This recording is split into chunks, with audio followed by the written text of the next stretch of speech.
The Gingerdead Man. Is this a bad movie? Without a doubt. Let's get into it.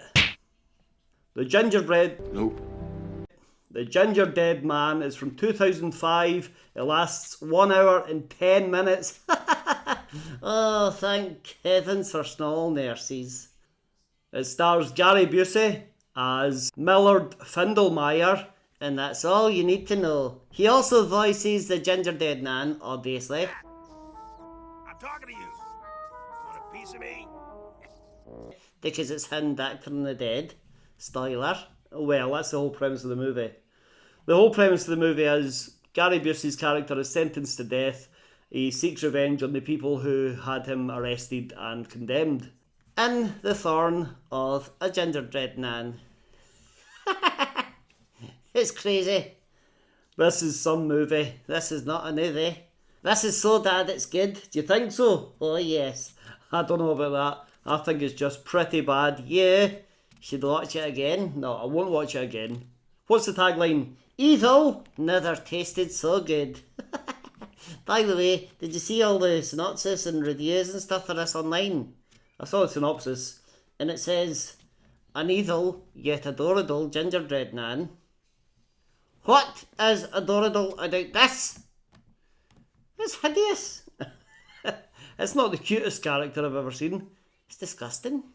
So the movie opens up with Millard Findlemeyer. What a name. He is holding up a little establishment, yeah, like a bakery.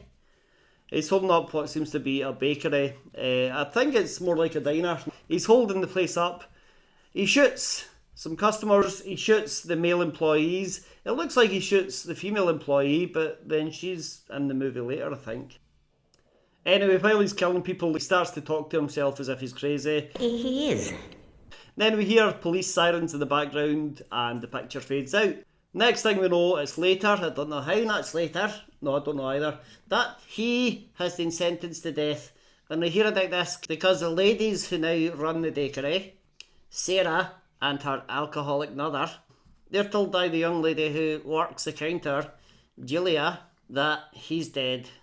And we also hear Gary Busey's voice saying, I'll get my revenge even after death because my mum is a witch. Seriously, that's a line in this movie. I'll get you for this.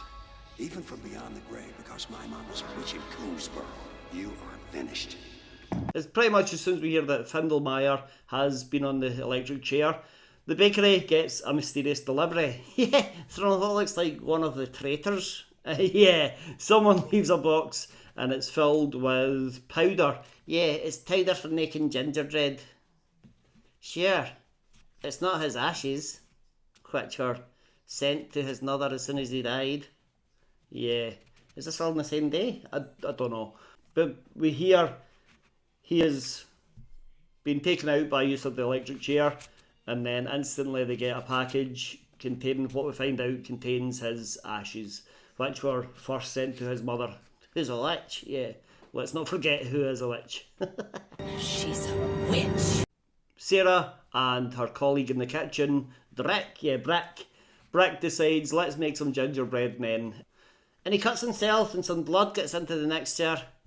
That he just continues to make them. Disgustingly awful. He doesn't just bin that batch or go and wash his hands or anything. He just continues mixing his blood into this dough. So even if it wasn't haunted with the spirit of a crazy man, it would still be disgusting. Yes, it would be. Now we find out that Sarah and her mum have a competitor. There's a store across the street. The mum goes out and shoots down their sign. She's crazy. Yeah. So the owner of that place is a man named Jimmy. And Jimmy's daughter, Lorna, comes over after both shops are closed and confronts Sarah in Sarah's kitchen. They have a bit of a fight. They're throwing fire at each other, basically. Then this guy comes in, Amos. Amos breaks it up. He thinks he's Laura's boyfriend. She tells Sarah later in confidence, he's not actually my boyfriend, I'm just leading him on, but he can drive me around places and spend money on me. So then Sarah just gets with him anyway. Yeah. and he's got no problem snogging Sarah when he thinks he's with Lorna. Anyway, that's all by the by. The main focus of this movie is the Gingerdead Man. Basically, Brick has put the gingerbread men into the oven to bake, and only one of them becomes a Gingerdead Man.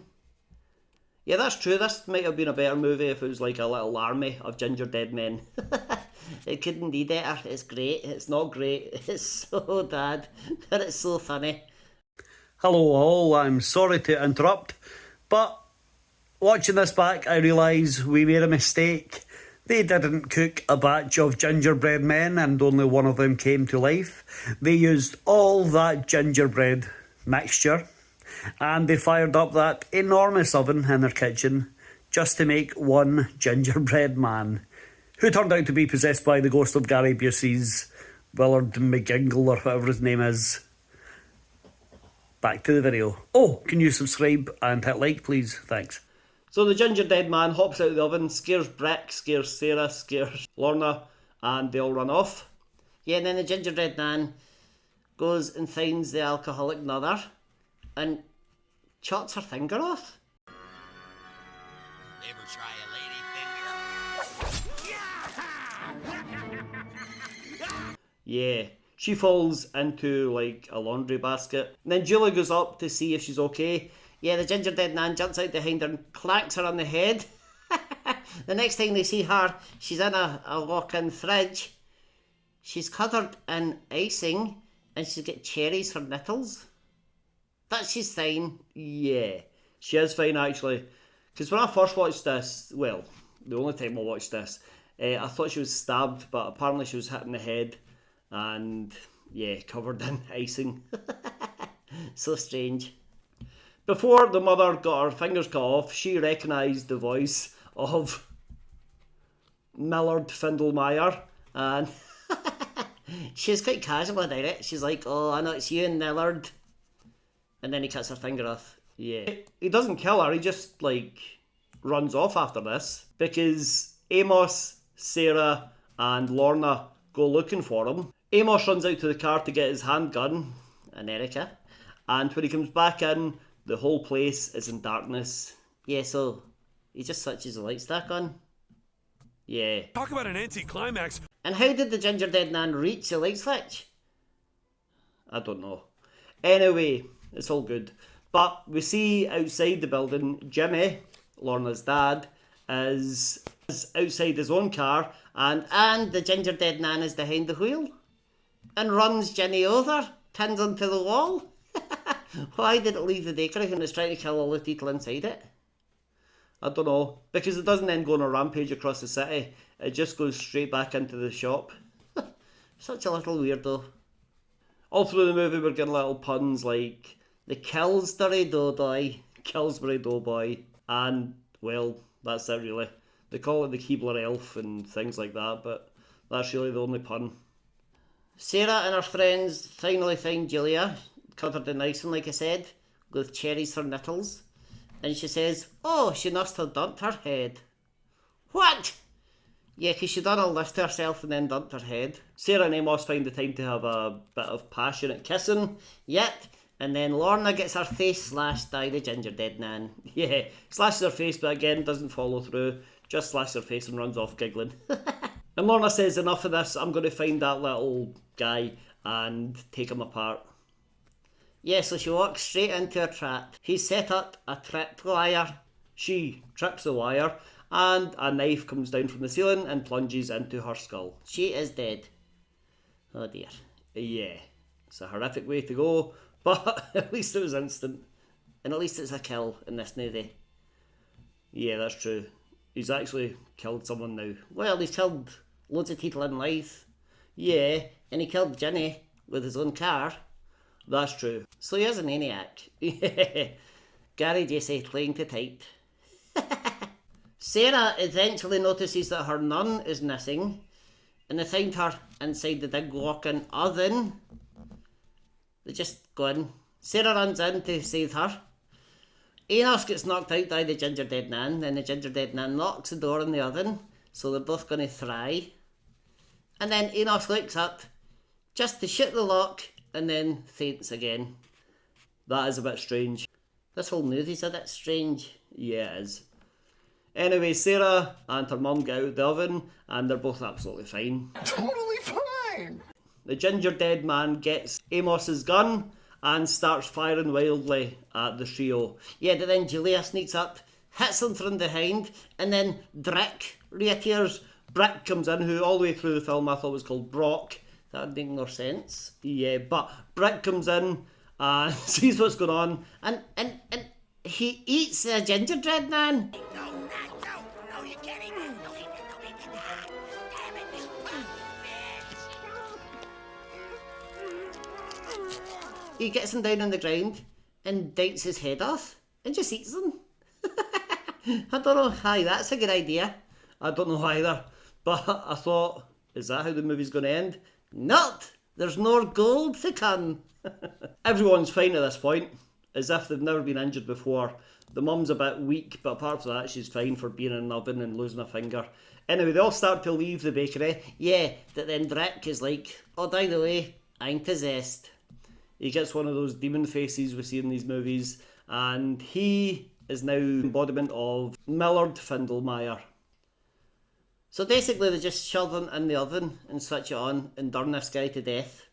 They don't even try to unpossess him or free his body or anything. They just murder him. To hell with him! And that's what the police are going to see. They're not going to think, oh yeah, he was possessed by a serial killer. They're just going to think, oh, they killed this young guy. And this young woman with a knife in her head. And that guy with a car turning him to the wall. They're going to jail. Well, apparently not, because we cut to, maybe it's the next day, maybe it's the next week, I don't know. But the place across the street has gone out of business, obviously, because the owner and his daughter are dead. So Sarah and her mum are having a wonderful time selling cookies out of the front of the store. Some little kid comes up and says, do you have any gingerbread men? And Sarah says, not if I can help it. Very funny. And then one of the other girls that works there says, oh hey, I need to tell you, we just got this delivery from a sweet old lady. And she opens the box up, and it's Gingerdead Man. And the young girl says, couldn't you just die? And that's the end. That is the end. That is the Gingerdead Man from 2005. I thought this would be early 1990s when I first saw the poster, the advertisement, whatever else. But no, 2005. Right, give us some trivia. Okay, so this is the start of the franchise. Really? Yeah. Gingerdead Man 2. The Passion of the Crust. The Passion of the Crust. Gingerdead Man 3. Saturday Night Cleaver. Yeah, not as clever. Is that them all? No. Gingerdead Man versus Evil Bong. Gingerdead Man versus Evil Bong. Yeah. Oh, can't wait to see it. We're never watching that. Never say never. Any more trivia? Charles Dand, the director, he met Rodin Sidney, who plays Sarah in this movie. Right. They fell in love. Oh, that's nice. And 18 years later, they got married. Okay, that's something good came out of this movie then. Yeah. Anything else? Yeah, they planned action figures and all sorts for this movie. That is all scrapped. It's so bad that it's so good. I don't think it's so good, I just think it's so bad. Let us know what you think though of the Gingerdead Man. Is it a bad movie? I think yes it is. Well, yes it is. That it's funny. Hit like, hit subscribe, watch another video.